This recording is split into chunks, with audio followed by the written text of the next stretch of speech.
Өдрийн мэндийг хүргэе. За та бүхэнтэйгээ одоо хүүхдийнхээ анхаарал төвлөрөлтийг хэрхэн яаж дэмжих вэ? Хүүхдийн тархины хөгжлийг илүү удаа бүтлгүү хөгжүүлэхийн тулд ээж аавууд хамтдаа юу хийж болох вэ гэдэг зөвлөгөө мэдээллийг хуваалцъя. За хамгийн эхлээд бол хүүхдийн анхаарал төвлөрөлтийг нэмэгдүүлэх, тархины хөгжлийг дэмжих энгийн дасгал бол хүүхдэд урагшаага 10 алхахлаа хийсэн үйлдэлээ ахаад эсрэгээр нь буцаад ухраад 10 алхах. Энэ дасгалыг өдөр болгон 10 минутын дотор хийгээд байх юм бол энэ бол хүүхдэд ийм баруун зүүн тархийг жиг хөгжүүлдэг, тархины хөгжлийг дэмждэг хамгийн энгийн дасгал байгаа. Урагшаа алхахлаа эргээд яг ухарч алхах. За үүнтэй төсөөтэй ахаад нэг дасгал бол тоо 1 2 3 4 гэж тооллоо. Тоолсон дууссан цэгээс эхлээд ухааж тоолно. Тийм ээ 4 3 2 1 гэдэг. Ингэж хосолдуулж эхнээс нь эхлээд төгсгөлөөс эхлээд эхлэл хүргэнэ гэдэг эсрэгээр нь хийж байгаа энэ үйлдэл маань баруун зүүн тархины жиг хөгжлийг дэмжиж байгаа маш энгийн дасгал болж өгдөг.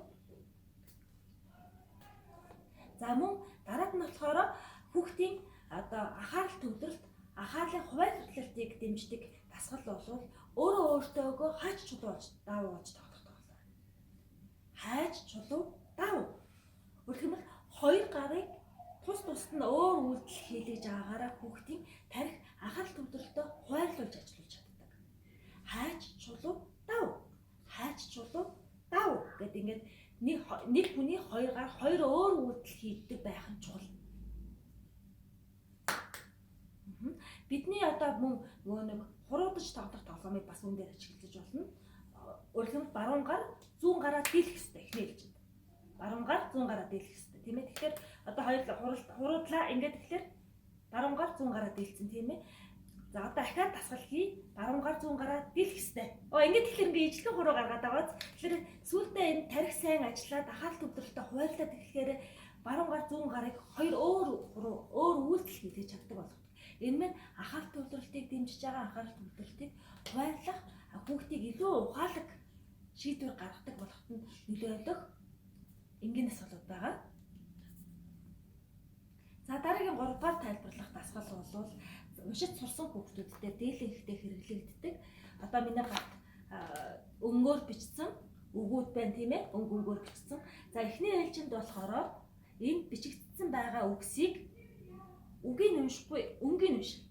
Жишээлх юм бол одоо энэ хар, шар гэдэг үг байгааз өнгүүдийг үгээр бичсэн байгааз тэгтэл чи харыг ногооноор бүтсэн. Тэгэхээр энэ үгийг уншихгүй өнгийг уншина. Ногоо хар.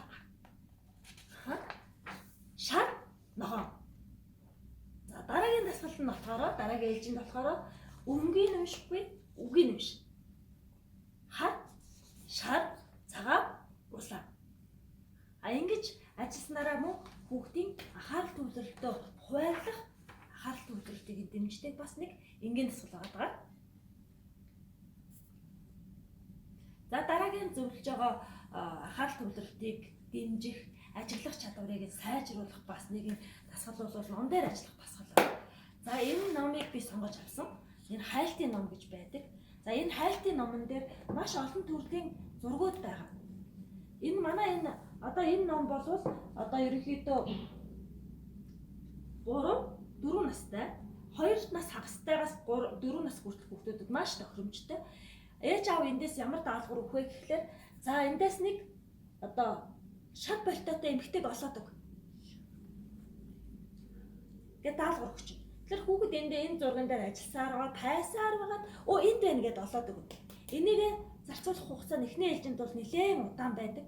Сүүл рүүгээ сайжраад айгүй богинохон хугацаанд энэ даалгаврыг гүйцэтгэдэг болчихдог. Өөрөлдөх юм бол та даалгавар өгчгөөд өөрийнхөө зүйлийг хийж чинь. Тэгээд эргээд ирэхээр энэ нэгэд олчлоо гэдэг юм бол урамшуулах хэрэгтэй хүүхдээ. Чи айгүй сайн оллоо штэ, айгүй сайн цаг даавал чадах юм байна гэд айгүй сайн илрүүлж чадлаа гэдэг ингээ хүүхдээ урамшуулах юм бол эндээс хүүхэд энэ номон дээр ажиллаж чаддаг. За ингээ урамшуулчихаар дараад нь модон дээр байгаа нэг савлуурыг олоод өгөөч гэдэг даалгавар өгчнө. Энэ даалгаврыг өгснөхийн дараагаар хүүхэд маань өөрөө энэ номон дээр ажиллаад байна, анхаарад байна. Тэгсээр энд байна гэж олоод өгдөг. Ингээд өдөрт ерөнхийдөө 3-аас 4 дүрс хайлгаж ажиллах маань хүүхдийг аливаа зүйлийг ажиглах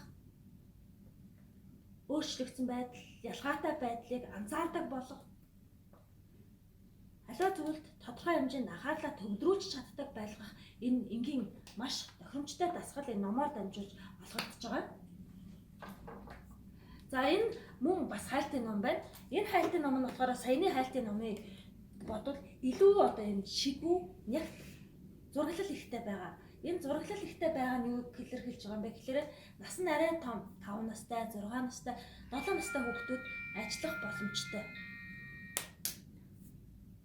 Тэгэхээр энэ номууд дээр илүү нягт зургууд дээр ажиллаад одоо саяны энэ цөөхөн хэдэн зурагтай анхаарал төвлөрөлтийн номон дээр ажиллаж байсан бол одоо илүү шигүү зурган дээр ажиллаад тэгэхээр хүүхд маань илүү анхаарал нь төвлөрч чаддаг болдог юм энгийн номоор дамжуулж анхаарал төвлөрөлтөд дэмжих дасгал байгаа.